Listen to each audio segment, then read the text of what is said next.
कक्षा 11 के छात्रों के लिए आज मेरा जो टॉपिक है वो है ग्राफीय विधि द्वारा गति के समीकरणों को स्थापित करना। Derivation of equation of motion on the basis of graphical method.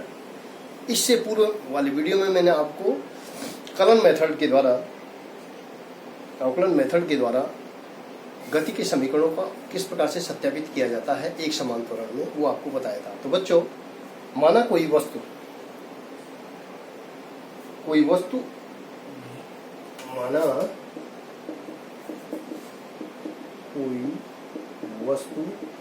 u प्रारंभिक वेग से अचर त्वरण से चलना प्रारंभ करती है। माना कोई वस्तु u प्रारंभिक वेग से अचर त्वरण के साथ चलना प्रारंभ करती है। t समय पश्चात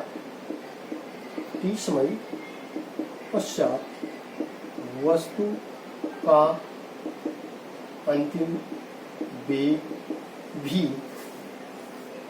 होता है। ठीक है। तो बच्चों, हम इसको किस तरीके से दिखाएंगे ग्राफिकल मेथड के द्वारा कि माना कोई वस्तु जो है, यहां से हम दिखाएंगे, ये हो गया आपका x अक्ष को हम समय दिखाएंगे, ये O है, OX को हम किससे डिनोट कर रहे हैं, समय t से, और OY को हम किससे डिनोट कर रहे हैं, वेग से। ठीक है। तो समय और वेग तथा समय अक्ष के बीच हम क्या खींचेंगे, ग्राफ खींचेंगे त्वरण के लिए। वेग इसका मतलब होता है मीटर प्रति सेकंड। अब बच्चों, आप देखेंगे कि माना ये जो है OA, ये t0 समय है यहाँ पर, और t0 समय पर जो वस्तु का वेग है वो है u। ठीक है। ये t है। t समय पश्चात वस्तु का वेग यहाँ पे हम यदि लेते हैं तो ये हो जाएगा, यदि हम यहाँ पे E लेते हैं, कोई बिंदु E लेते हैं, ठीक है, तो यहाँ पर जो t समय पश्चात जो अंतिम वेग हो जाएगा वो इस तरीके से हो जाएगा v। टोटल ये हो जाएगा v, जो अंतिम वेग हो जाएगा वो v हो जाएगा। तो हम इस तरीके से देखिए, क्योंकि जो वस्तु जब जो विरामावस्था में होती है तो दूरी और समय के बीच जो ग्राफ आता है वो इस तरीके से सरल रेखा में आता है विरामावस्था में। ठीक है। तो ये आप देखेंगे, ये A है, ये OA, ये U है, तो ये भी E, ये C मान लीजिए, ये भी क्या है, U है, क्योंकि ये आयत जैसा बन गया। ये T है, तो यहाँ पे ये समय भी क्या हो जाएगा कि आमने सामने की भुजाएं हैं। ठीक है। ये U है, तो ये भी U हो जाएगा। तो आप देखेंगे टोटल V हो जाएगा। तो ये डिस्टेंस, क्योंकि V बराबर क्या होता है, U प्लस AT होता है। ठीक है। तो जब U ये है तो ये वाली डिस्टेंस हमारी हो जाएगी AT। तो बच्चों, जब हम ग्राफ खींचते हैं तो वेग और समय के बीच जब ग्राफ तथा समय अक्ष के बीच जब ग्राफ खींचते हैं तो जो त्वरण होता है, हमें एक त्वरण एक ढाल के रूप में प्राप्त होता है। इस तरीके से हम कह सकते हैं एक ढाल BA के रूप में ये हमें प्राप्त होता है। ठीक है। तो हमारी ये वाली जो डिस्टेंस है, ये आपका जो है AT हो जाएगा, ये U हो जाएगा। ठीक है। ये T हो गया। तो ये जो BA है, ये क्या प्राप्त हो गया हमें, ये जो BA रेखा है ये त्वरण की ढाल प्राप्त हो गई। ठीक है। तो बच्चों, अब इस तरीके से हम गति का प्रथम समीकरण को निकालते हैं। यहाँ पे गति का प्रथम समीकरण का हम निकाल रहे हैं। गति का प्रथम समीकरण होता है कि जो गति t0 समय पर वस्तु का वेग है u, t0 बराबर t0 समय पर वस्तु का वेग क्या हो जाएगा, a और C, ये बराबर इसके पश्चात ये हो जाएगा ई ए ई बी जाएगा सी ई सी प्लस बी सी, इसको हम बोलेंगे। ठीक है बच्चों, तो हम देखते हैं जो टी समय पश्चात जो त्वरण हो जाएगा, जो हमारा जो त्वरण हो जाएगा वो किसके बराबर हो जाएगा, ए बी ढाल जो है। टी समय पश्चात जो हमारा जो त्वरण हो जाएगा बच्चों, जो वस्तु का त्वरण हो जाएगा, वस्तु का त्वरण बराबर जो ए बी ढाल है, रेखा ए बी की ढाल। जो हमने वेग और समय के बीच जो ग्राफ निकाला था, ए बी जो ढाल थी वो क्या कहलाता, वो त्वरण को प्रदर्शित कर रहा था। ठीक है, तो ए बी की ढाल का मतलब वेग परिवर्तन, वेग परिवर्तन, वेग परिवर्तन बटे समय अंतराल। वेग परिवर्तन हमारा हो जाएगा, वेग परिवर्तन हो जाएगा B C, C B B C बराबर हो जाएगा समय अंतराल, समय अंतराल हमारा ये क्या हो जाएगा,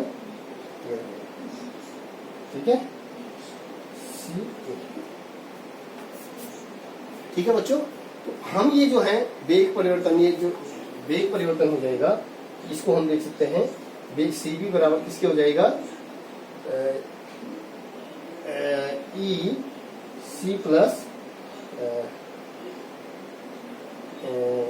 ई बी प्लस ई सी। ठीक है, जो वेग परिवर्तन हो जाएगा ई बी में ई सी घटा देंगे तो ये वाली डिस्टेंस निकल जाएगी। सी बी कैसे निकलेगा, ई बी ई सी, ई बी माइनस ई सी अपॉन सी ए। ठीक है बच्चों, तो जो त्वरण आ जाएगा ए बराबर हो जाएगा, ई बी की वैल्यू क्या है, ई बी है हमारा v प्लस ये क्या हो जाएगा u, ई सी क्या है माइनस u अपॉन सी ए कितना हो जाएगा, सी ए ये t के बराबर है। यहाँ से यहाँ की दूरी क्या है, इसको t मान रहे हैं तो ये t हो जाएगा। बच्चों हम इसको इस तरीके से दिखा सकते हैं यार, गति का जो पहला समीकरण हो जाएगा वो हो जाएगा ए टी, इसका गुणा इसके नीचे वज्र गुणा a t is equal to v minus u, या v बराबर ये u माइनस है पक्षांतर, ये प्लस हो जाएगा u प्लस ए टी बराबर v, v बराबर u प्लस ए टी। ये हमारा पहला समीकरण निकलेगा। किस मेथड से, ग्राफिकल मेथड से, समझ रहे होंगे। दूसरा बच्चों, दूसरा जो हम निकालेंगे वो दूसरा निकालेंगे हम इसी ग्राफ के माध्यम से गति का द्वितीय समीकरण, गति का द्वितीय समीकरण। अब गति का जो द्वितीय समीकरण होता है वो t समय में चली गई जो दूरी होगी, t समय में चली गई दूरी या विस्थापन जो हो जाएगा वो s बराबर हो जाएगा। s किसके बराबर हो जाएगा, ये समलंब वेग और समय के बीच जो हमारा जो ग्राफ बना, जो समलंब बराबर चलेगी दूरी बराबर समलंब, समलंब ये चतुर्भुज हो गया, 1 2 3 4 समलंब चतुर्भुज, चतुर्भुज का क्षेत्रफल, क्षेत्र समलंब का क्षेत्रफल। 30 समय में चलेगी दूरी किसके बराबर होगी, वेग और समय तथा समय अक्ष के बीच जो समलंब का क्षेत्रफल है वो है, समलंब का क्षेत्रफल हो जाएगा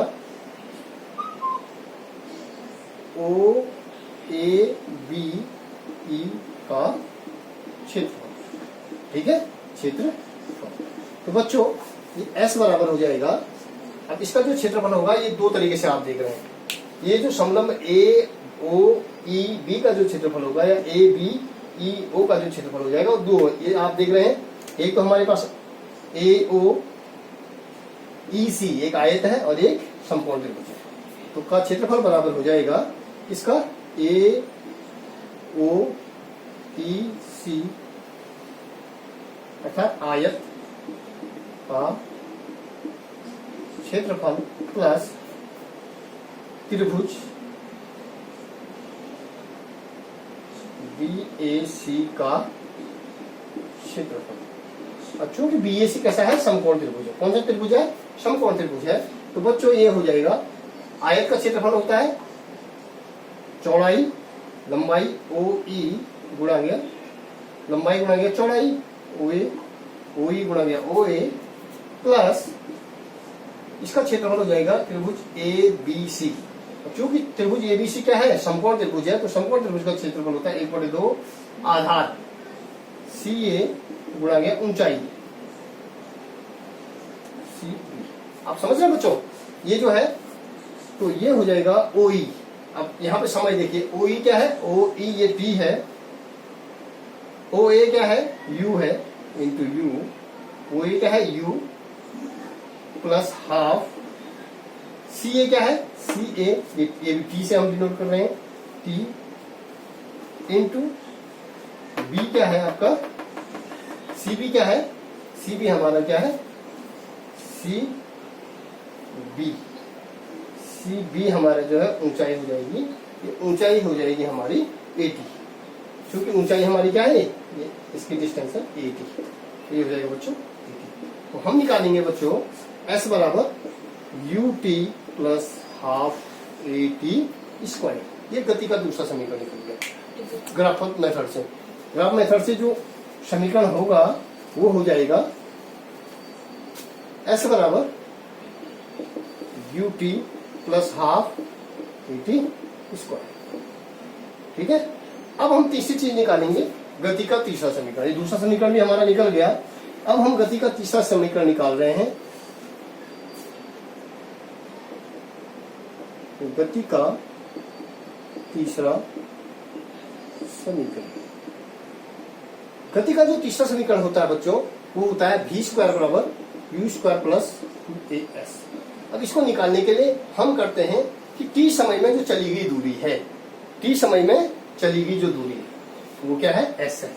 t समय में वस्तु द्वारा, हम लिखेंगे t समय में वस्तु द्वारा जो चली गई दूरी वो हो जाएगा बच्चों s। s इक्वल टू होगा किसके, जो समलंब है आपका ABEO का, ABEO समलंब का क्षेत्रफल। ठीक है, तो बच्चों जो t समय में जो चली गई दूरी होगी वो जो है समलंब का क्षेत्रफल। ये पूरा जो है हमने जो ग्राफ खींचा हुआ इसके बीच का जो क्षेत्रफल हो जाएगा AOEB का क्षेत्रफल। तो इसमें जो है समलंब का क्षेत्रफल होता है आमने सामने की भुजाएं। समलंब का, चूंकि आप जानते हैं गणित की भाषा में समलंब का क्षेत्रफल बराबर होता है आमने सामने की भुजाओं का योग गुणा गया उनके बीच की लंबवत दूरी तथा उनके बीच की लंबवत दूरी। ठीक है बच्चों, मैंने कहा कि जो समलंब AOEB का जो क्षेत्रफल होता है आमने सामने की भुजाएं हैं, ये है आपका OA प्लस EB, दोनों आमने सामने भुजाओं का योग गुणा गया उनके बीच की दूरी, ये हो जाएगी OE। ठीक है, AO है OA। तो बच्चों S बराबर हो जाएगा OA, क्या हो जाएगा, OA बराबर हो जाएगा हमारा OA प्लस OB। OA हमारे पास है OA हमारा U। ठीक है, ये जो बच्चों हमारा जो क्षेत्रफल हो जाएगा, ये जो सूत्र होगा बच्चों, जो समलंब का क्षेत्रफल है, समलंब जो हमारे पास है AOEB, जो समलंब है, समलंब का जो क्षेत्रफल होता है बच्चों, वो समलंब का क्षेत्रफल होता है t समय में जो चली गई दूरी S बराबर होता है समलंब का क्षेत्रफल 1/2 दोनों भुजाओं का योग, जो समलंब की आमने सामने की भुजाएं हैं OA प्लस EB का योग, मतलब ये भुजा और ये भुजा, समलंब में हमारे पास कौन सा है AOEB, इसके आमने सामने भुजाओं का योग गुणा गया उनके बीच की लंबवत दूरी, दोनों भुजाओं के बीच की लंबवत दूरी क्या है OE। तो बच्चों ये तो हमारा क्लियर हो गया। अब हमने इससे पूर्व क्या पढ़ा था, गति का पहला समीकरण। गति का पहला समीकरण हमारे पास था v बराबर u प्लस AT। तो हमें जो है यहाँ पे हम t निकालते हैं, तो v minus u is equal to AT, इसलिए t बराबर हो जाएगा v माइनस u बटे a is equal to t। ये हमारा जो है t की वैल्यू निकल गई। ठीक है, अब हम इसको जो है सही करेंगे, इसको कैलकुलेट करेंगे। तो अब देखिए s बराबर क्या होता है, s is equal to t समय में जो चली गई दूरी s बराबर 1/2। OA क्या है, OA हमारे पास इसको बोलेंगे प्रारंभिक वेग। OA क्या है, प्रारंभिक वेग है, इसको हम ऐसा भी लिख सकते हैं OA मतलब प्रारंभिक वेग वेग प्लस EB, E और B क्या है, अंतिम वेग, अंतिम वेग गुणा गया दोनों के बीच की लंबवत दूरी, दोनों भुजाओं के बीच की लंबवत दूरी। ठीक है बच्चों, इस तरीके से हम इसको लिख सकते हैं।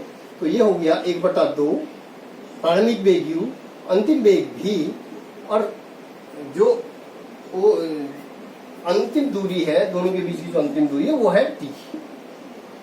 इस भुजा और इस भुजा के बीच की अंतिम दूरी है t। अब हमने t की वैल्यू यहाँ से निकाली हुई है, तो t की वैल्यू हम इस पे रख देते हैं। तो बच्चों हमारा निकल गया s is equal to 1/2 u plus v, t की वैल्यू है v माइनस, ठीक है, ये हो जाएगा आपका ये हो जाएगा v माइनस u बटे a। ठीक है, ये हमने t की वैल्यू रख दी। अब बच्चों हम क्या करेंगे देखिएगा, अब यहाँ पे जो है ये u प्लस में है, v प्लस में है, यहाँ v प्लस में है, u माइनस में है, तो हम माइनस कॉमन ले रहे हैं। क्या ले रहे हैं, minus common. s is equal to 1/2 minus common ले लिया, u प्लस v, ये तो क्लियर है, और ये हो जाएगा माइनस कॉमन लिया है, तो ये u क्या हो जाएगा प्लस, और ये प्लस था तो ये क्या हो गया माइनस। ठीक है, अपॉन a। ठीक है, तो ये जो 2a है इसका गुणा इधर हो जाएगा, तो ये हो जाएगा 2as इज इक्वल टू, अब चूंकि हमारे पास एक सूत्र गणित का ये भी होता है a square a minus b और a प्लस b। ये किसका सूत्र होता है, a square minus b square का सूत्र होता है। ठीक है, तो ये जो है सेम उसी u plus b u minus b, ये हो जाएगा u square minus v square. ठीक है, अब इसको हम सही तरीके से लिखें तो क्या हो जाएगा, v इधर लिख लीजिएगा। ठीक है, अब ये आगे से हमारे पास क्या था माइनस b है, आगे से हमारे पास क्या है माइनस b है, तो ये हो जाएगा 2as is equal to minus u square और minus minus plus v square, ये हो जाएगा। ठीक है, तो इसलिए इसको इधर ले लेंगे, माइनस u स्क्वायर पक्षांतर करेंगे तो माइनस u स्क्वायर इधर हो जाएगा, तो u स्क्वायर प्लस में हो गया plus 2as is equal to v square. तो बच्चों ये गति का तीसरा समीकरण हमारा निकल गया। गति का तीसरा समीकरण होता है v स्क्वायर बराबर u square plus 2v square बराबर u स्क्वायर प्लस 2as। तो बच्चों इस ग्राफिकल मेथड के द्वारा हमने जो है गति के समीकरणों का निगमन किया, डेरिवेशन किया, डिराइव किया हमने। तो आप कह सकते हैं कि बच्चों ये जो समय और वेग का जो ग्राफ हमने त्वरण निकालने के लिए, समय और वेग का ग्राफ निकाला। ठीक है, समय और दूरी के ग्राफ के लिए जो हमने जो है, यदि वस्तु हमारी विरामावस्था में है तो जो ग्राफ निकाला, उस आधार पे हमने जो है ये चीजें सीखी। ठीक है, तो मुझे विश्वास है कि आपकी समझ में आया होगा। धन्यवाद।